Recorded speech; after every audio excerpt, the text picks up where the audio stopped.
I was standing there, adjusting my silk veil before the massive mirror in the lobby of the Ritz-Carlton. Around me, the air was thick with the sound of crystal flutes clinking and the scent of expensive perfume from 500 upper-class guests. Suddenly, the side door burst open, shattering the perfect atmosphere. My father, Elias, walked in with a limp, wearing a worn-out suit bought from a thrift store, a faded medal pinned to his chest. He looked lost amidst the luxury, like a black ink stain on a sheet of white silk. My chest tightened, the champagne glass in my hand nearly slipping to the floor. Silence drowned the room, followed by poisonous giggles. My mother-in-law, Elise, pursed her lips and covered her nose, signaling security as if my father were a stray, smelly animal. Hot blood rushed to my face, every muscle tensing in a fight reflex. Julian squeezed my hand tight, his fingernails digging painfully into my flesh, then whispered coldly in my ear, "Don't look, Amara. Security will take care of that trash. Don't let your father ruin the Ellington Corporation's big day." In that moment, the name Amara Simon no longer belonged to a happy bride. I looked at the man I was about to marry, then at the old father bowing his head in shame. The only question ringing in my head right now: should I continue this glamorous charade, or light the fuse and burn it all down? Marcos Ellington, Julian's younger brother, broke the heavy silence. He swaggered toward the door, a glass of dark scotch in one hand, his tuxedo unbuttoned at the collar in a display of calculated arrogance. He stopped inches from my father, invading his personal space. "Hey, old man," Marcos sneered, his voice booming across the silent ballroom. "You took a wrong turn. The soup kitchen is downtown in the gutters. This is the Ritz-Carlton, not a place for free handouts." His entourage of wealthy trust fund friends erupted in laughter. It was a cruel, sharp sound that echoed off the marble floors. My father didn't argue. He just lowered his head, his calloused hands trembling as they gripped the brim of his faded service cap. He tried to shrink into himself, to become invisible. This was a man who had survived the jungles of Vietnam, a man who had walked through fire for this country, now cowering before a boy who had never known a day of hardship in his life. Elise stepped forward, her face twisted in disgust. "Where is security?" she hissed, her voice sharp as a razor. Why was this creature allowed in? "He looks like he is carrying germs from a homeless shelter. Get him away before he soils my daughter-in-law's Vera Wang gown." My heart shattered. Creature. She called my father a creature. I turned to Julian. This was it. This was the moment. In the military, we call it the crucible. The moment under fire that reveals who you truly are. I waited for him to step up. I waited for him to say, "Stop. That is my family." I waited for the man I loved to show just an ounce of backbone. But Julian wouldn't even look at me. He looked at his mother, terrified, his eyes pleading for approval like a frightened child. Then he turned to Marcos and forced a laugh, desperate to fit in with them. "Mother is right," Julian said, his voice shaking slightly. "It is an unfortunate oversight. Marcos, tell the staff to escort him out the back door so the guests aren't disturbed." He turned back to me, tightening his grip on my arm, his voice dropping to a hiss through clenched teeth. "Amara, smile. Fix your face. Do not embarrass me. I will give the guy $500 to catch a cab back to wherever he came from. That is more than a guy like him makes in a month. It is generous." The world seemed to stop. $500. He was putting a price tag on my father's dignity. He was equating the man who raised me, the man who sacrificed everything, to a nuisance that could be paid off with pocket change. A cold, electric current shot down my spine. It was the same feeling I used to get right before a firefight, absolute clarity. The patience fuse in my brain snapped. I yanked my arm away from Julian's grip. The sudden movement made him stumble back. I looked down at my hand, at the 3-carat diamond ring that symbolized everything this life was supposed to be. It felt heavy. It felt like a shackle. Slowly, deliberately, I slid the ring off my finger. "Julian," I said. My voice was terrifyingly calm, carrying the weight of a commanding officer addressing a subordinate. "You just made the biggest tactical error of your entire life." I didn't hand him the ring. I turned to Elise, who was still holding her crystal flute of vintage champagne. I dropped the heavy diamond ring right into her glass. Splash. The expensive wine erupted, spraying over the front of her silver evening gown. Elise shrieked, jumping back as if she had been scalded. "I am aborting this mission," I screamed, my voice projecting to the back of the hall, silencing every whisper. "The wedding is over." Julian stood there, his mouth agape, his face turning a deep crimson. The humiliation hit him, and for the first time, I saw the rage behind his cowardice. He stepped forward and swung his hand. Crack! His palm connected with my cheek. It was a hard, stinging slap that echoed through the room. "You are insane," he screamed, his voice cracking. "You dare humiliate me after everything I bought for you?" My cheek burned, and I could taste the metallic tang of blood on my lip. But I didn't flinch. I didn't cry. I slowly turned my head back to face him. I stood at my full height, squaring my shoulders, staring down at him with eyes that had seen things he couldn't even imagine in his nightmares. "You might have money, Julian," I said, my voice low and lethal. "But you and your family are so poor in character it makes me sick. I know I am not the only one who has felt this fire in their veins. If you would have walked out that door with me, hit that like button to show you stand with us. And tell me in the comments, would you have slapped him back? Type yes or no below." I turned my back on him, the ultimate sign of disrespect. I walked down the steps of the dais, past the gasping guests, straight toward the door. I reached my father. His eyes were wide, filled with tears and confusion. I took his rough, weather-beaten hand in mine and placed it gently on my arm. "Let's go, Dad," I said softly. "We don't belong in this golden pigsty." "Daughter," he whispered, his voice thick with emotion. "Head up, Dad," I ordered gently. "We walk out with honor." And we did.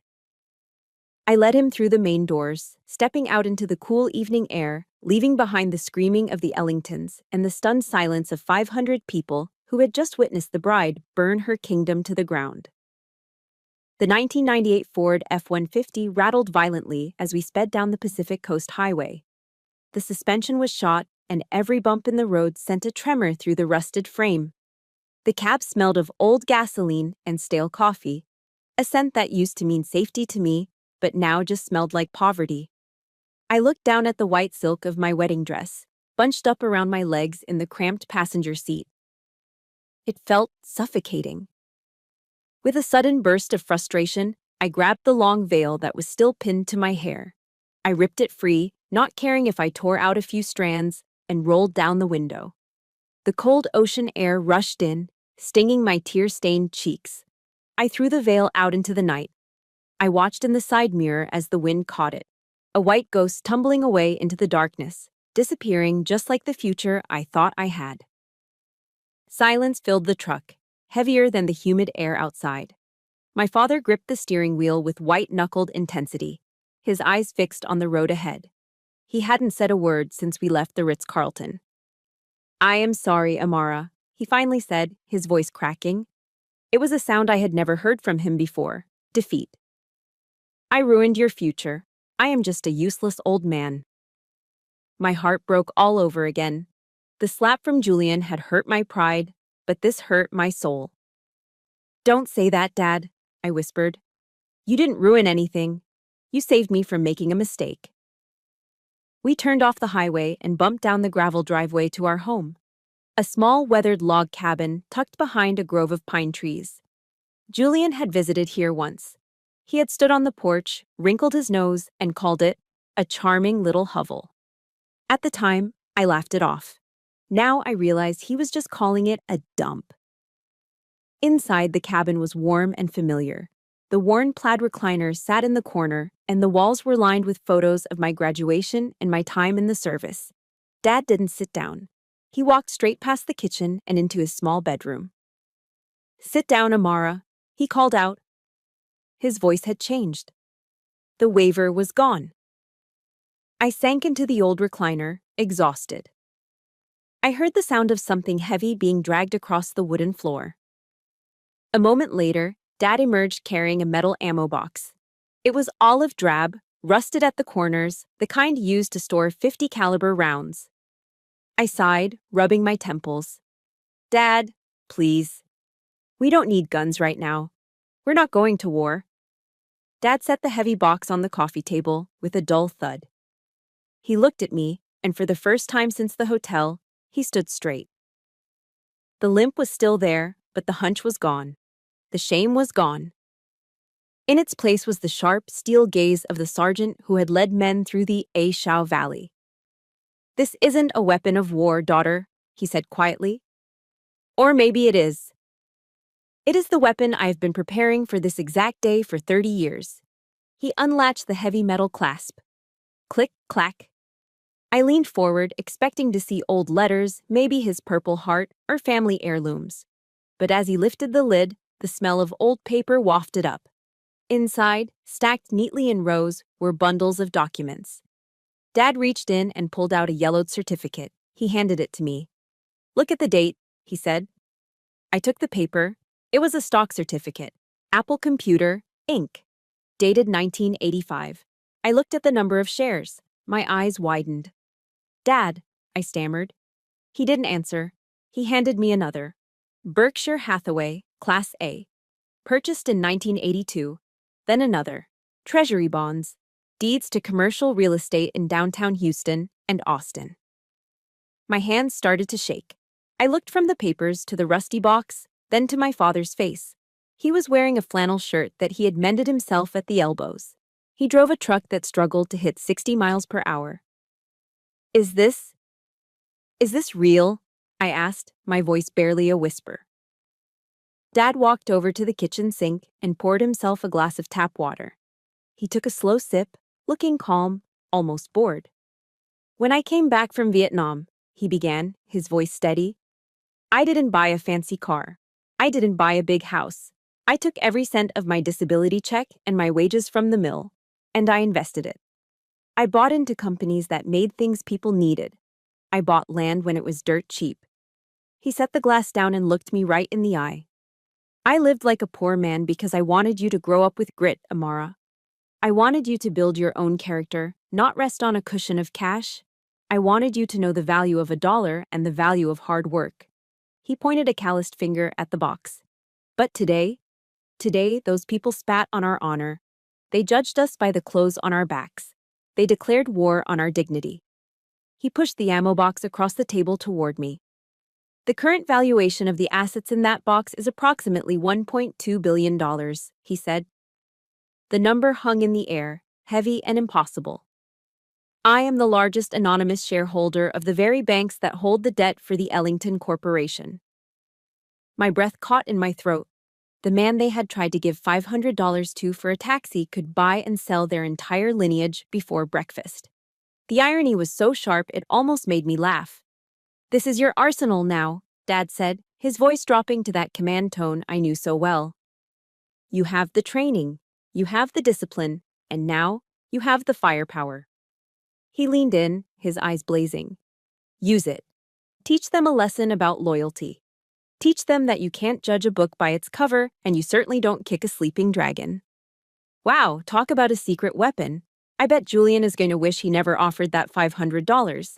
If you love seeing the underdog win, smash that like button right now. And tell me in the comments, if you found out you were secretly a billionaire, what is the first thing you would buy?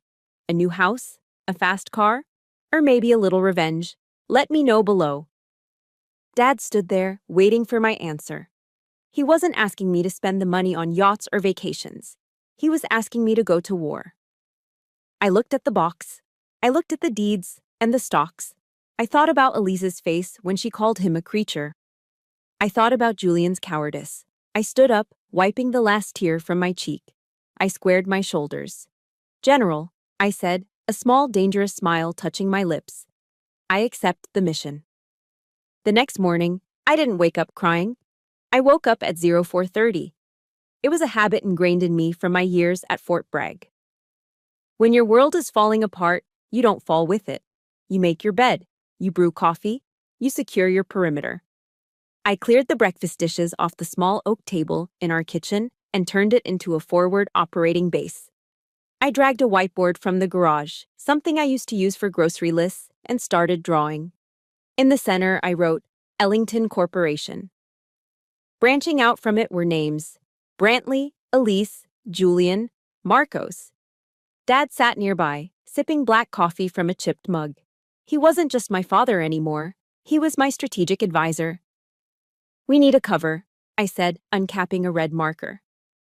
If they see the name Simon coming for them, they will circle the wagons. Vanguard, Dad said, not looking up from his coffee. Vanguard Holdings, registered in Delaware. Anonymous LLC. I nodded and wrote it down. Perfect.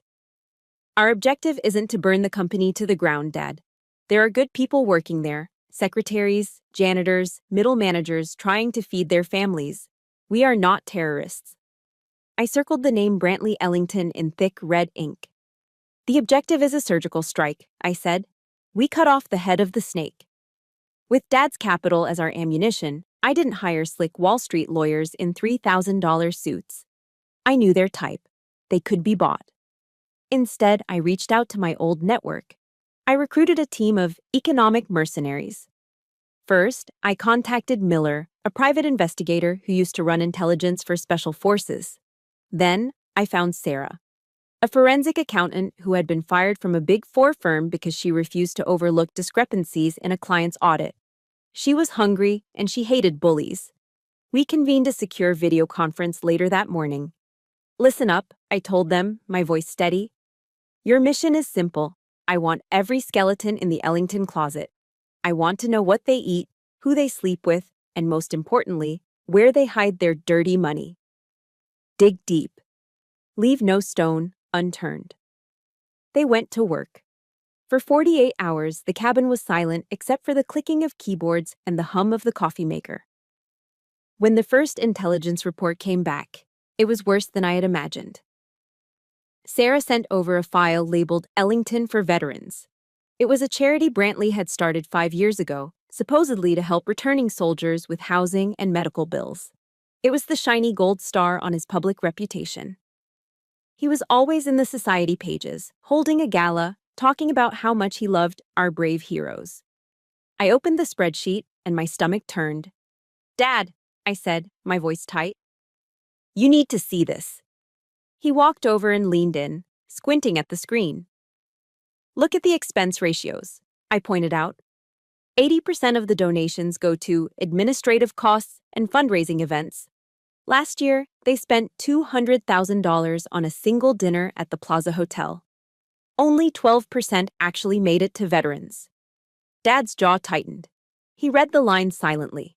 Catering, private jet charter, consultation fees paid to Marcos Ellington. Brantley wasn't helping veterans. He was using them as a human shield to dodge taxes and fund his family's lavish lifestyle. He was using the broken bodies of men like my father to buy champagne for his wife. The hypocrisy was nauseating.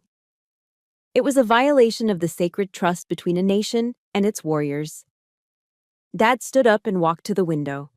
He looked out at the pine trees, his hands balling into fists at his sides. I knew what he was thinking about.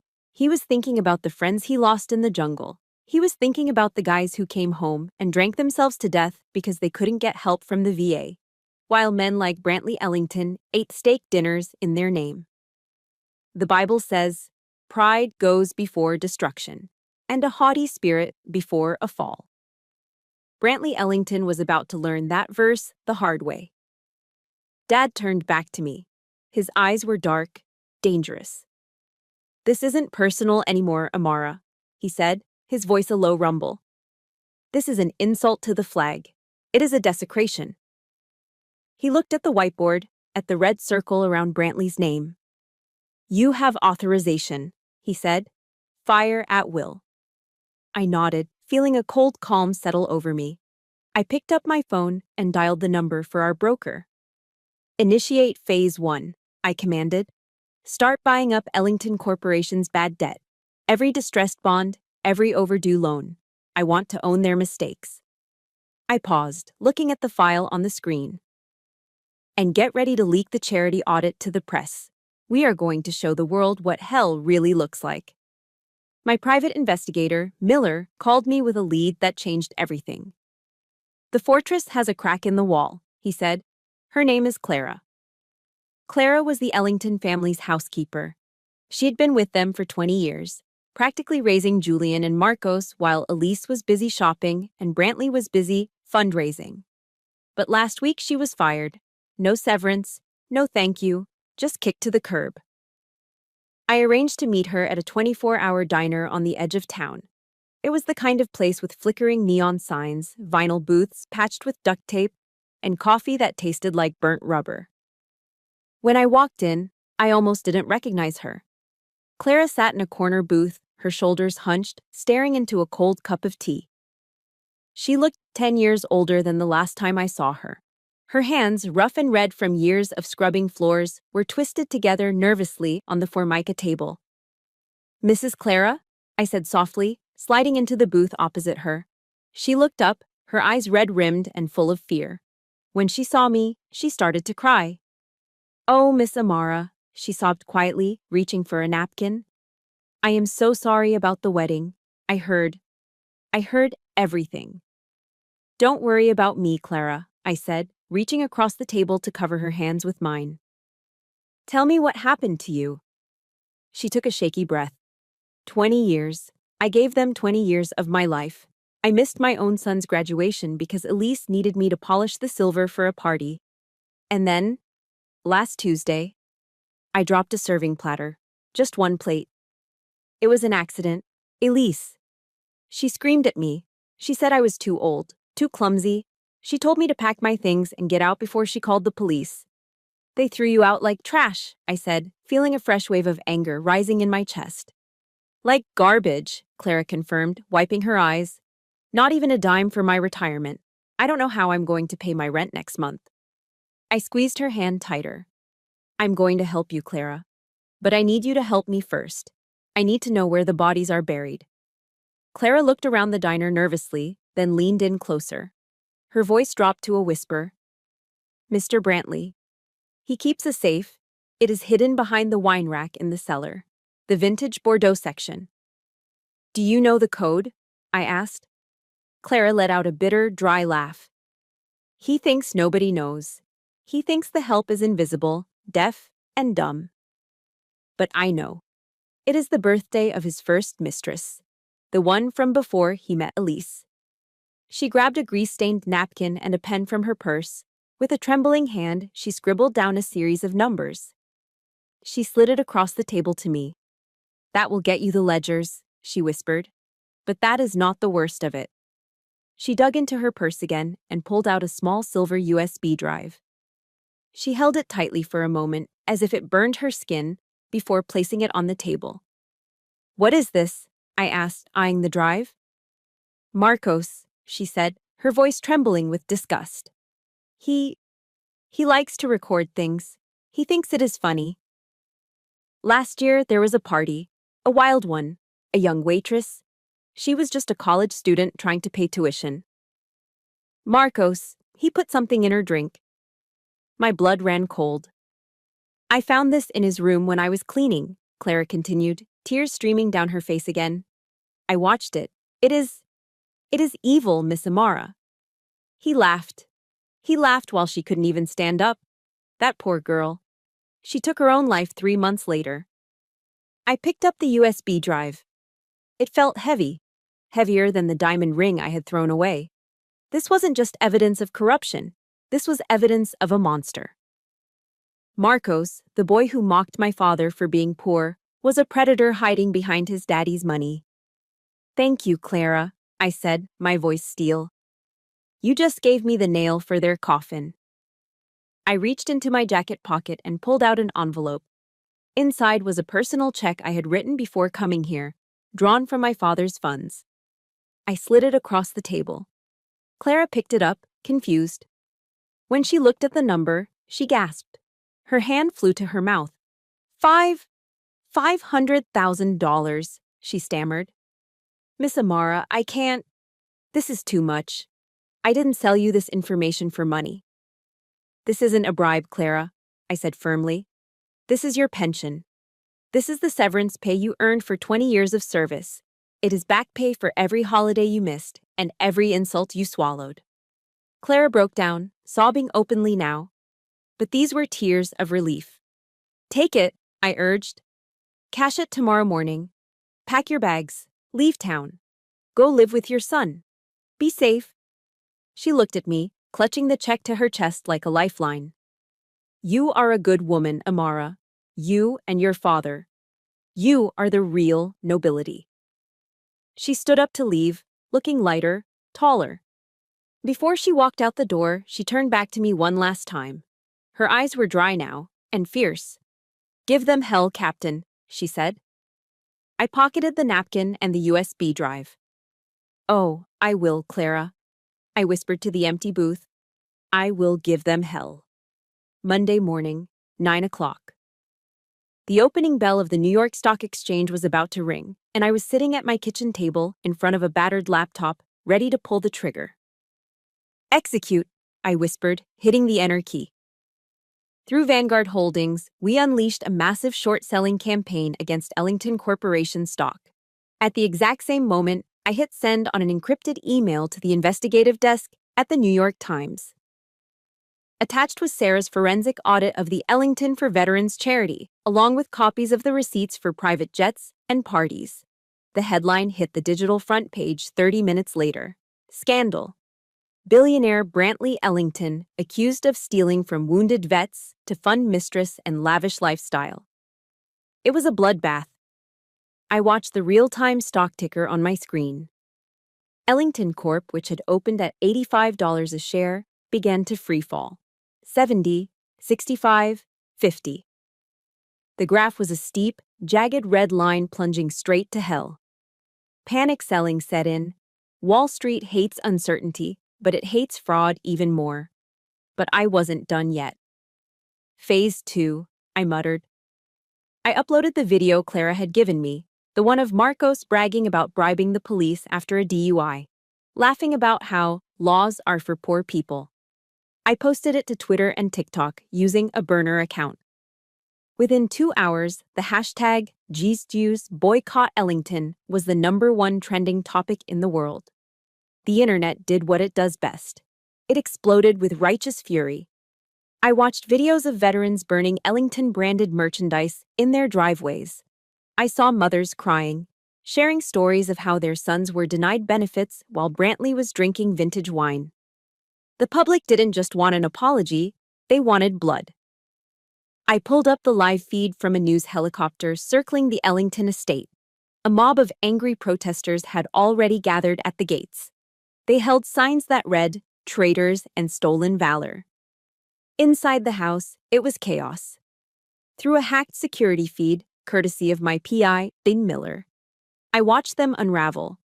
Elise was pacing the living room, screaming into her phone, then smashing a vase against the wall when her lawyer presumably told her she was screwed. Brantley was slumped in an armchair, a glass of scotch trembling in his hand, looking like a man watching his own execution. And Julian? My brave, strong Julian? He tried to go live on Instagram to do damage control. It was pathetic. He sat there in a perfectly pressed shirt, eyes red, trying to look sympathetic. Please, he begged the camera. These are just allegations. My family loves this country. The comment stream was a blur of hatred. Coward. Mama's boy. Give back the money. You deserve to rot. He lasted 3 minutes before he broke down crying and ended the stream. He ran to his room and locked the door. They were feeling it now. The isolation, the shame, the helplessness. It was the exact feeling they had forced on my father in that hotel lobby, only amplified by a million screaming voices. By 3 o'clock in the afternoon, the banks started calling. They were pulling their lines of credit. Vendors were canceling contracts. The stock price hit rock bottom. $12 a share. The company was technically insolvent. It was time for the kill shot. Phase 3, I said to Dad. We are going fishing. Vanguard Holdings stopped selling and started buying. With the stock price in the gutter, we bought up every share the panicked investors were dumping. We bought the debt from the banks for pennies on the dollar. We swallowed the company whole while it was drowning. By 4 o'clock, the market closed. I checked the final tally. Vanguard Holdings now owned 51% of the voting shares of Ellington Corporation. We owned the controlling interest. We owned them. I closed the laptop with a satisfying snap. The silence in the cabin was heavy, but it was a good silence. It was the silence of victory. I turned to my father. He was sitting in his recliner, polishing his silver star medal with a soft cloth. He looked up at me, his eyes clear and sharp. "The perimeter is secure, Captain," he said. "It is time to retake the command post." I nodded.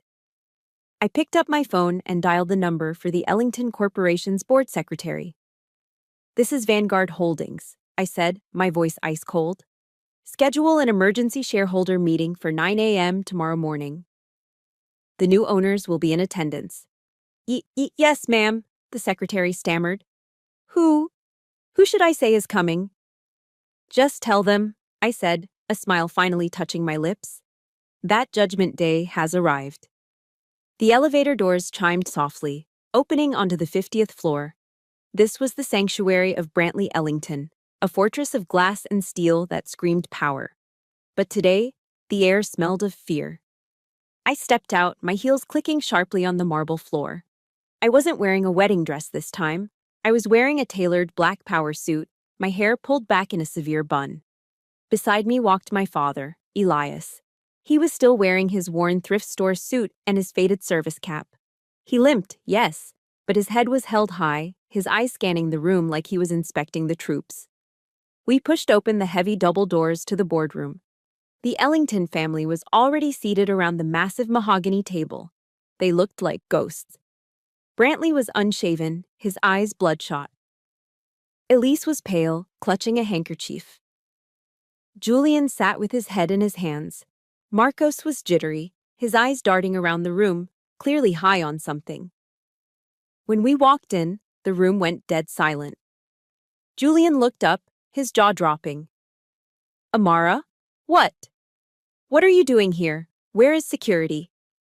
The corporate secretary, a nervous woman named Linda, stood up from the corner. Her voice trembled. "Mr. Ellington," she stammered, looking at Brantley. "May I introduce the representatives of Vanguard Holdings, the new majority owners of Ellington Corporation." Brantley shot out of his chair so fast his leather seat toppled over. His face turned a dangerous shade of purple. "What?" he roared, spit flying from his mouth. "You? This little brat is the owner? And that beggar? That old, crippled beggar?" I didn't flinch. I walked calmly to the head of the table, stood right in front of him, and slammed a thick stack of stock certificates down on the polished wood. Thud. "You call my father a beggar, Brantley," I said, my voice cutting through the room like a knife. "This man just bought the chair you are sitting in. He bought the roof over your head. He bought your company, your debt, and your entire pathetic legacy." I leaned in closer, looking him dead in the eye. "He owns you." The truth hit them like a physical blow. Elise let out a small gasp and slumped back in her chair, fainting dead away. Julian stared at me, his eyes wide with horror, looking at me like I was an alien creature he had never seen before. They realized finally that they had spit on a sleeping dragon. "No," Marcos muttered. He stood up, swaying slightly. His eyes were wild, dilated pupils swimming in a sea of red. "No, you ruined everything, you bitch!" He reached into his pocket and pulled out a box cutter. He flicked the blade out, a jagged, rusty piece of metal. "Marcos, stop!" Julian screamed, shrinking back in his chair but making no move to help me. Marcos lunged. He came at me with a clumsy, desperate swing, aiming for my face. I didn't panic. I didn't scream. My training took over instantly. Muscle memory is faster than thought. As he slashed downward, I sidestepped to the left. I caught his wrist with my left hand and twisted it hard against the joint. Snap. Marcos howled in pain, dropping the knife. But I wasn't done. I grabbed the back of his neck with my other hand and slammed his face down onto the hard mahogany table. Crack! The sound was sickeningly loud. Marcos groaned, blood trickling from his nose onto the expensive wood finish. I held him there, pinned, his arm twisted painfully behind his back. In the army, Marcos, I whispered into his ear, we neutralize threats with lethal force. You are lucky I'm wearing civilian clothes today. The room was frozen. Brantley was shaking. Julian was sobbing. I shoved Marcos away, letting him slide to the floor like a sack of garbage. I straightened my jacket, not a hair out of place. I picked up the remote control on the table and turned on the large wall-mounted screen.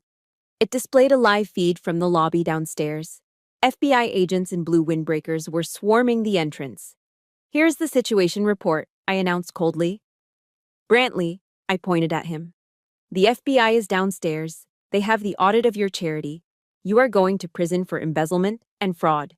You will die in a cell. Brantley sank into his chair, burying his face in his hands. Marcos. I looked down at the whimpering mess on the floor. The police have the video from the USB drive. You are being charged with sexual assault and drug possession. Enjoy general population. And Elise, I glanced at the unconscious woman. She is bankrupt. Every asset she has is frozen. Finally, I turned to Julian. He looked up at me, tears streaming down his face, looking like a lost little boy. Amara, please, he choked out. And you, Julian, I said, my voice devoid of any emotion. You committed no crime, except the crime of being a coward, a spineless, useless mama's boy. I leaned down so our faces were inches apart. Your sentence is life. You have to live with the knowledge that you had a diamond, and you threw it away for a handful of dust. You have to live as a nobody. I straightened up and pointed to the door. Now, get the hell out of my company. Immediately. Security guards, loyal to the new paycheck, marched in. They hauled a screaming Brantley and a sobbing Marcos out of the room. Julian stumbled after them, broken. Their screams echoed down the hallway. It was the sweetest music I had ever heard. Justice is served, and it tastes delicious. If you cheered when Amara took down Marcos, hit that like button right now. And tell me in the comments, what is the best punishment for a coward like Julian? Prison or being broke and alone? Type prison or broke below. I stood in the silence of the empty boardroom. I looked at my father. He gave me a slow, proud nod. The war was over. We had won. That night, the atmosphere in our small log cabin was surreal. We had just conquered a billion-dollar empire, yet we were celebrating with a $5 frozen pepperoni pizza we heated up in the oven. Dad and I sat on the worn-out couch, the blue light of the television flickering across our faces. We watched the evening news in silence. The anchor woman's voice was grave. Breaking news tonight, the fall of the Ellington dynasty.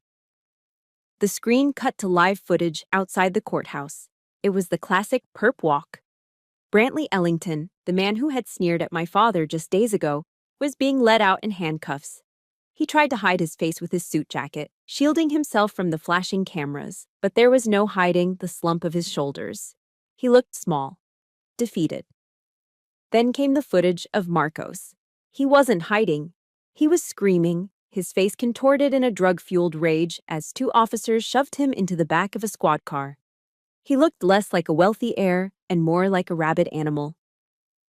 The final shot was of the Ellington estate. Yellow police tape, crime scene do not cross, was strung across the majestic iron gates. Federal agents were carrying out boxes of documents. The kingdom was officially closed for business. I looked at my father, expecting to see a smile of triumph. But Dad just sighed, taking a bite of his pizza. Look at him, Amara, he said softly, pointing a crust at the screen where Brantley was being shoved into a police van.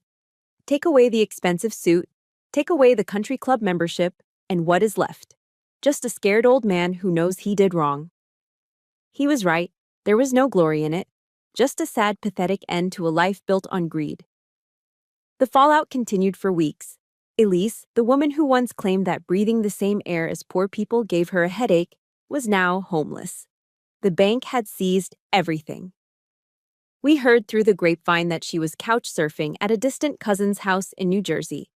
She was selling her collection of vintage Hermes Birkin bags on eBay just to pay her retainer for a public defender.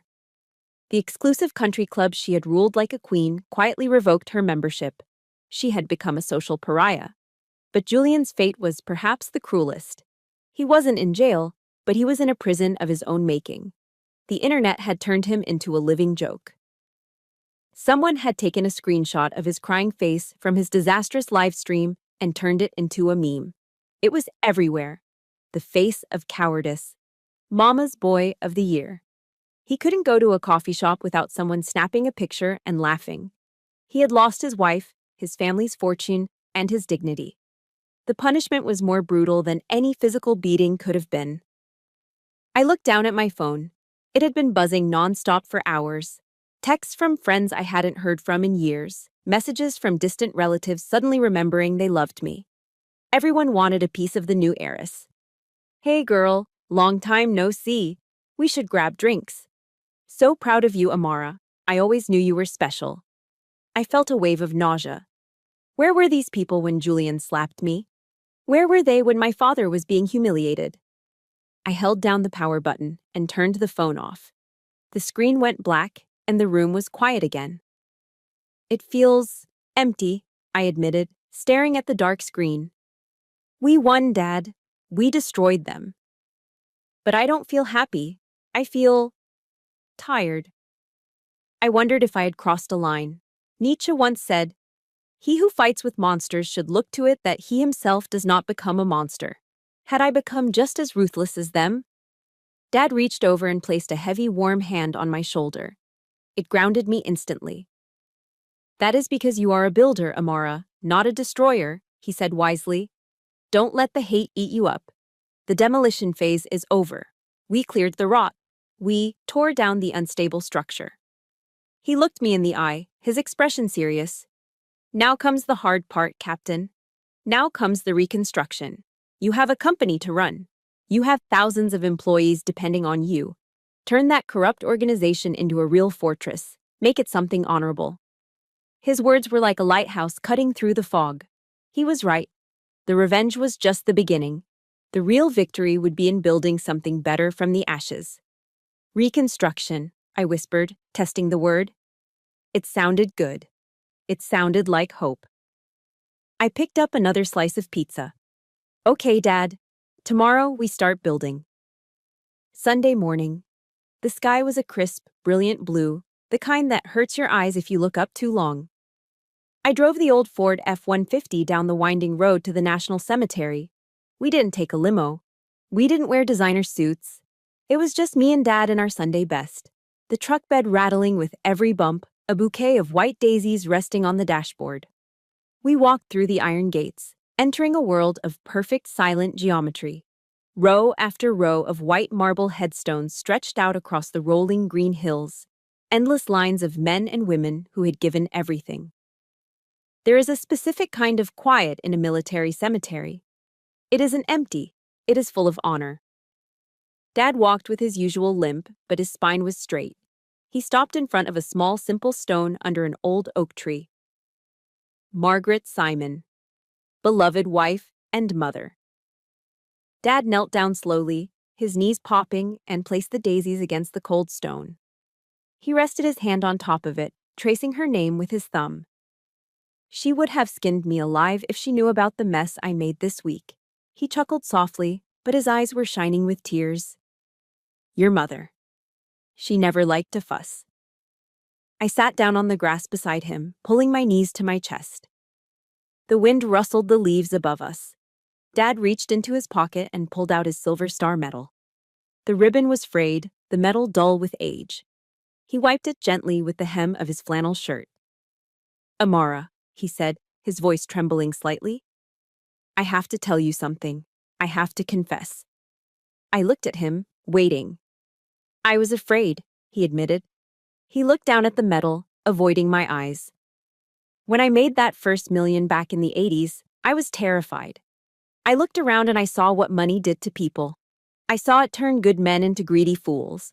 I saw it raise children who were soft, entitled, and cruel. Children like Marcos Ellington.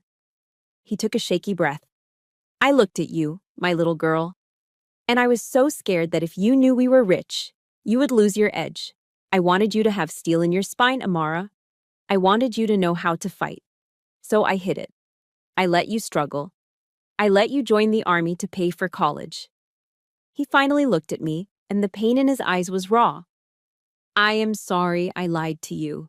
I am sorry I made life harder than it had to be. My heart swelled in my chest. I looked at this man, this millionaire who mended his own shirts, this hero who let the world think he was a nobody just to protect his daughter's soul. I reached out and took his rough, calloused hand. I pressed it against my cheek, feeling the warmth of his skin, the texture of a lifetime of hard work. Hot tears spilled over my lashes. "Dad," I choked out, "don't you dare apologize." I squeezed his hand. "You gave me the greatest inheritance in the world, and it wasn't the $1 billion in that ammo box. It was this." I touched his chest, right over his heart. It was integrity. It was knowing how to stand tall when the whole world wants you to kneel. It was knowing that a man's worth isn't in his wallet, but in his character. Dad's face crumbled. He pulled me into a fierce hug. There, amidst the thousands of silent soldiers, we wept together. It wasn't the crying of grief. It was the crying of healing. It was the breaking of a dam that had held back years of secrets. That evening, back at the cabin, the air turned chill. I built a fire in the stone hearth, watching the flames lick at the dry logs. I went to my room and pulled a shoebox from the top shelf of my closet. It was labeled Julian. I carried it to the living room and sat on the rug before the fire. I opened the lid. Inside was a museum of a dead relationship. I picked up a bundle of letters tied with a blue ribbon, love notes he had written me when we first started dating, full of sweet, empty promises. "I will love you forever, Amara. You are my rock. Lies, all lies."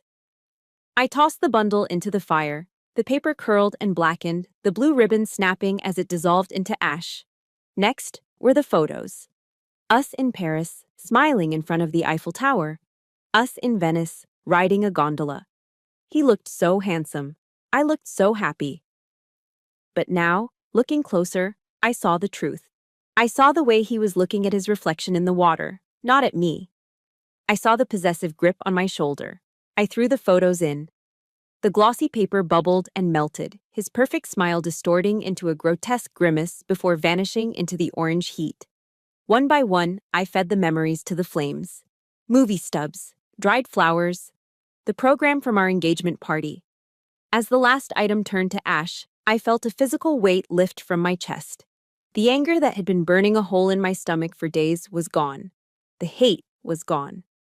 I watched the embers glow, feeling a profound sense of peace settle over me. The fire had cleansed it all. I stood up and dusted off my hands. "Goodbye, Julian," I whispered to the dying flames. I turned away from the fire and walked toward the kitchen, where my dad was making hot chocolate. I was light, I was free, and I was ready for whatever came next. 3 weeks later, the heavy brass letters spelling out Ellington Corp. Were pried off the granite facade of the downtown headquarters. They left ghost-like outlines on the stone, fading memories of a corrupt regime. In their place, a new sign was installed. It was simple, modern steel. Simon and Company. Next to it was our new logo, a stylized torch symbolizing light in the darkness. I walked through the revolving glass doors, not as the rejected daughter-in-law, but as the chairwoman of the board. The lobby was quiet. The receptionists and security guards watched me with a mix of awe and terror. They had read the news. They knew I had dismantled the old ownership in a single afternoon. They were waiting for the axe to fall, expecting mass firings. But I wasn't there to destroy. I was there to lead. I called an all-hands meeting in the main atrium. Hundreds of employees gathered, whispering nervously, clutching their coffee cups. I stood on the mezzanine, looking down at the sea of faces. "Good morning," I said, my voice projecting clearly without a microphone. "I know many of you are worried about your jobs. You are wondering if I'm going to clean house?" I paused, letting the tension build. The answer is yes. And no. I saw a ripple of confusion move through the crowd. The executives who helped Brantley Ellington steal from veterans, They are gone, I announced. The managers who looked the other way while corruption rotted this company from the inside out? They were escorted out by security an hour ago. A few gasps, then silence. But for the rest of you, the ones who did the work, who stayed late, who were overlooked and underpaid while the Ellingtons threw parties on your dime, you are the foundation of this company. And starting today, the rules have changed. I held up a thick binder. No more corporate jets. No more expense accounts for vintage wine. That money is going back into the company. Effective immediately, we are implementing a profit-sharing program for every employee, from the janitors to the junior analysts. If this company wins, we all win. The silence broke. A few people started to clap. And one more thing, I added, smiling. We are establishing the Elias Simon Scholarship Fund. It will provide full college tuition for the children of any employee who is a veteran of the United States Armed Forces. The applause grew into a roar. It wasn't polite clapping, it was a thunderous release of relief and joy. I saw grown men wiping their eyes. I saw secretaries high-fiving. For the first time in decades, this building felt like a place of purpose, not just a place of profit. While we were building a future, the Ellingtons were facing their new reality. And karma, as it turns out, has a poetic sense of humor. A paparazzi photo surfaced online showing Elise Ellington. She wasn't at the Ritz-Carlton. She was sitting on a city bus, sandwiched between a construction worker and a teenager with loud headphones. She was wearing a polyester tracksuit she had likely bought at Walmart. The caption read, "From couture to commuter." The social circle she had desperate tried to impress had completely exiled her. She was learning that when you build your identity on money, you become nobody the moment it's gone. Marcos was faring even worse. Reports from the county jail said he was having a difficult adjustment period. Apparently, his cellmate, a large man named Tiny who didn't appreciate entitled rich kids, was teaching him some manners. Marcos was finally learning that in the real world, respect is earned, not bought. That weekend, I hosted a party. It wasn't a gala. There was no champagne tower. It was a backyard barbecue at our log cabin. The guest list was small. Clara was there, laughing and helping flip burgers, looking 10 years younger now that the stress was gone. Sarah, the accountant who helped take down Brantley, was there with her kids. A few of Dad's old army buddies sat on the porch, nursing cold beers and telling war stories that got more exaggerated with every sip. The air smelled of charcoal smoke and grilled ribs. Music, old classic rock, played from a portable speaker. I looked over at the picnic table. Dad sat at the head, a paper plate full of potato salad in front of him. He was laughing at something Clara said, his head thrown back, his eyes crinkling at the corners. He looked happy. Truly, deeply happy. I took a sip of my iced tea and leaned against the porch railing. We didn't have a billion-dollar yacht. We didn't have a mansion in the Hamptons. But looking around at these good, loyal people, hearing the genuine laughter ringing through the trees, I realized something. This was the real high society. This was wealth. And for the first time in a long time, I felt rich. It was late afternoon, about 2 months after the takeover. I was sitting on the porch of our new lake house, a modest place, quiet and secluded, far away from the prying eyes of the city. I had a book in my lap, but I wasn't reading. I was watching the sunlight dance on the water, enjoying the simple luxury of peace. Then, I saw him. Julian was standing at the end of the driveway, outside the iron gate.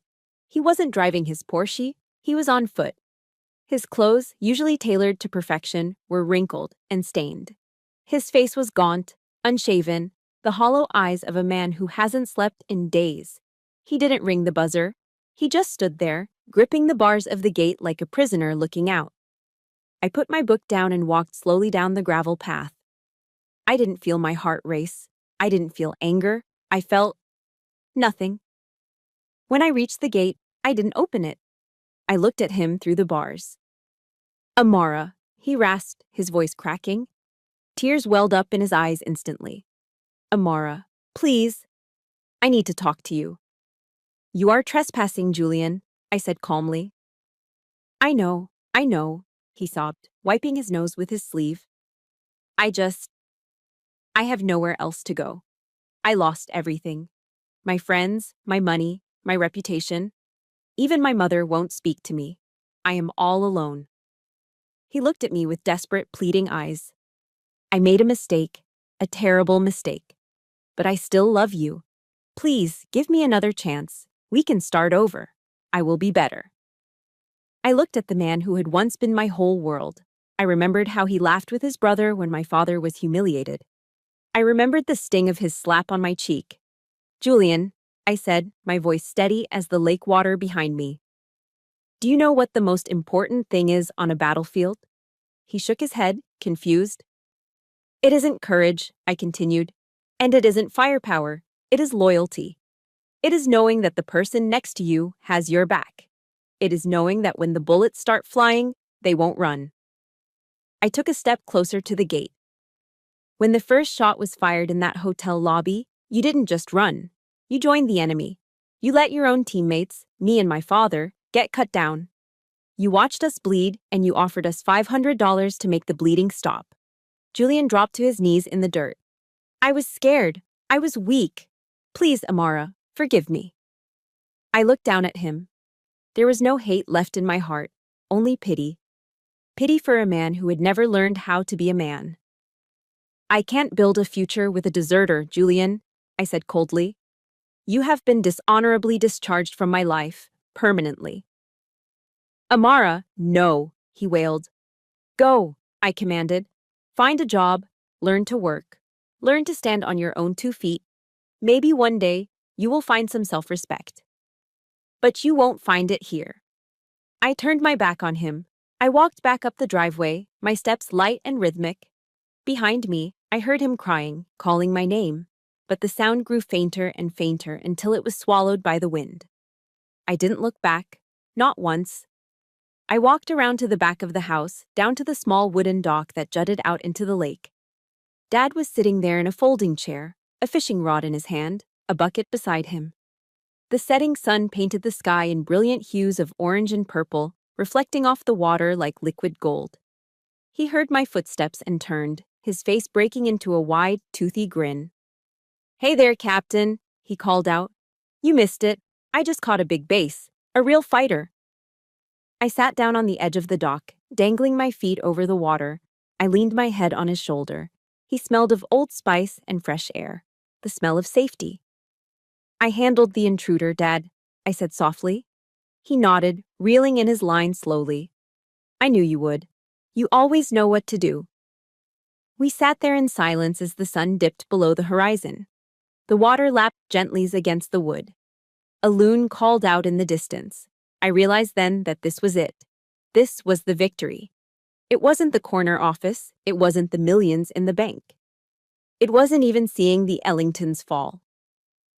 The real victory was this peace. It was sitting here with the man who raised me, knowing that we had kept our souls intact. We had walked through the fire and come out cleaner on the other side. I closed my eyes, breathing in the cool evening air. Mission accomplished, Captain, I whispered to myself. Did you say something, honey? Dad asked. I smiled, squeezing his arm. Just that I am happy, Dad. I am finally happy. This journey taught me that true wealth isn't what you carry in your bank account. It's what you carry in your heart. Julian and his family had everything money could buy, yet they were spiritually bankrupt. My father, in his thrift store suit, was the richest man in the room because he possessed integrity, loyalty, and unconditional love. We often chase status, thinking it will earn us respect. But respect is only earned through character. Never compromise who you are for a seat at a table where you aren't truly valued. Walking away with your dignity is always the biggest victory. I hope my story reminded you of the quiet heroes in your own life, the ones who sacrifice in silence like my dad. If this story touched your heart or made you cheer for the underdog, please hit that like button and share it with someone who needs to hear it. And I want to hear from you. Have you ever had to walk away from someone to save your self-respect? Tell me your story in the comments below. Don't forget to subscribe to the channel for more stories about justice, family, and finding the strength to start over. Thank you for listening.